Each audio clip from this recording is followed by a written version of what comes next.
হাদিসের মধ্যে আসছে যে নারী ভুরু ফ্লাক করে, ভুরু উঠায়, পার্লার নামে একটা জগৎ আছে, সেখানে যাওয়ার পরে এরকম ভুরুগুলা উঠায়, এটাকে বলা হয় ভুরু ফ্লাক। এই নারীর উপর আল্লাহ রসুলের অভিশাপ চলে। ভুরু যারা উঠাইতেছে তারা আপনারই কন্যা, আপনার বোন, তারা আপনার স্ত্রী। এই যে তারা এই কাজটা করতেছে, অভিশপ্ত কাজ, তাদেরকে বুঝান তুমি যেই কাজ করতেছো এটা আল্লাহর অভিশাপ, এটা নবীজির অভিশাপ আছে, এই অভিশপ্ত কাজ তুমি করবা না। তাদেরকে বুঝান এটা অভিশপ্ত কাজ, এই কাজে আল্লাহ অভিশাপ দেয়, রসুল অভিশাপ। এর মধ্যে একটা আছে কালার করা। কি করা? আল্লাহর সৃষ্টির পরিবর্তন করে ফেলে চুলের।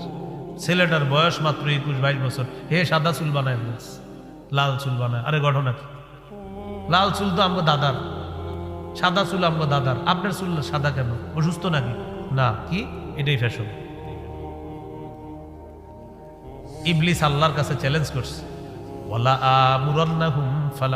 আমুরান্নাহুম ফালা ইউগাইয়িরুন্না খালকাল্লাহ। আল্লাহ মানুষকে আমি কুমন্ত্রণা দিব, তাদেরকে আমি এমন কাজ করাবো তারা তোমার সৃষ্টি পরিবর্তন করে দিবে। এখন কোটি কোটি টাকা খরচ করে আপনার সৃষ্টির পরিবর্তন করা হচ্ছে, কোটি কোটি টাকা খরচ করে দেখবেন জিব্বা, নাক, টাক কি করে ফেলতেছে, কোটি কোটি টাকা খরচ করে। তো ইবলিস বলছে যে আমি তোমার সৃষ্টি পরিবর্তন করাবো তাদেরকে দিয়ে, মানুষকে দিয়ে, মাখলুককে দিয়ে। আমি কি করব? খালেকের যে সৃষ্টি, এই খালেকের সৃষ্টি আমি মাখলুকের দ্বারা পরিবর্তন করানোর এই ফিতনা আমি লাগিয়ে দেব। এটা ইবলিস বলছে সূরা নিসা। তো চুলগুলা পরিবর্তন করে ফেলে। আপনারা যুবক যারা আছেন, আপনারা যদি বিয়ে করেন তো বিয়ের আগে তো মেয়েরে দেখতে যান, কন্যা পক্ষকে দেখতে যান। তো দেখতে যাওয়ার পর যখন কন্যা আপনার সামনে আনবে, আনার পর যদি দেখেন খালি চুল লাল বা সাদা, বলবেন কি দাদি আপনার নাতনি কোথায়?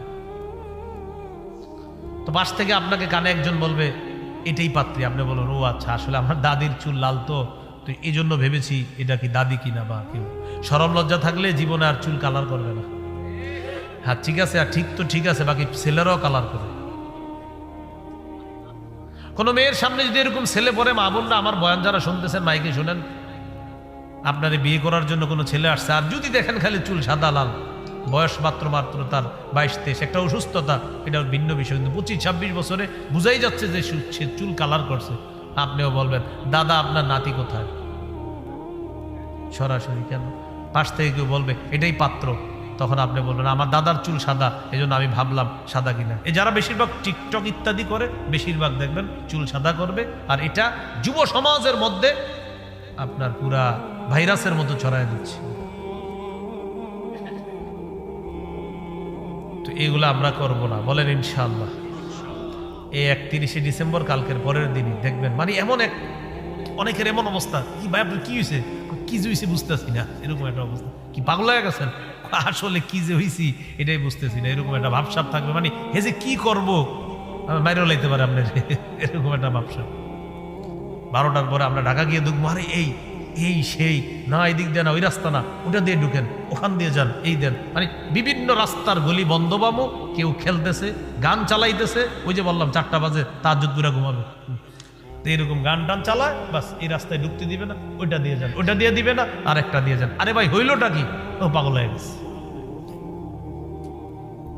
এগুলো 3 নাম্বার টেটু আঁকা। 4 নাম্বার আতশবাজি করা। আতশবাজি শুধু যে হ্যাপি নিউ ইয়ারকে কেন্দ্র করে হয় তা না, এটা বিয়ের সময়ও হয়, এটা গায়ে হলুদের সময় হয়, এটা ঈদের আগের রাতেও হয়। এগুলা করবেন না। আপনি যখন 4-5 জন আতশবাজি ফুটাবেন, এলাকার যে মুরব্বীরা শুয়ে থাকেন আপনার লাভ দিয়ে ওঠে, কিরে বাবা দেখতো কি হয়েছে, ভয় পায়। বাচ্চা সন্তান ছেলে মেয়ের লাভ দিয়ে ওঠে, কি হলো, মা বাবারে জড়ায়া ধরে, ভয় পায়। সূরা আহজাবের 58 নম্বর আয়াতে আল্লাহ বলেন, ওয়াল্লাযীনা ইউযুনাল মুমিনিনা ওয়াল মুমিনাতি বিগাইরি মাকতাসাবু ফাকাদ ইহতামালু বুহতানাও ওয়া ইসমাম মুবিনা।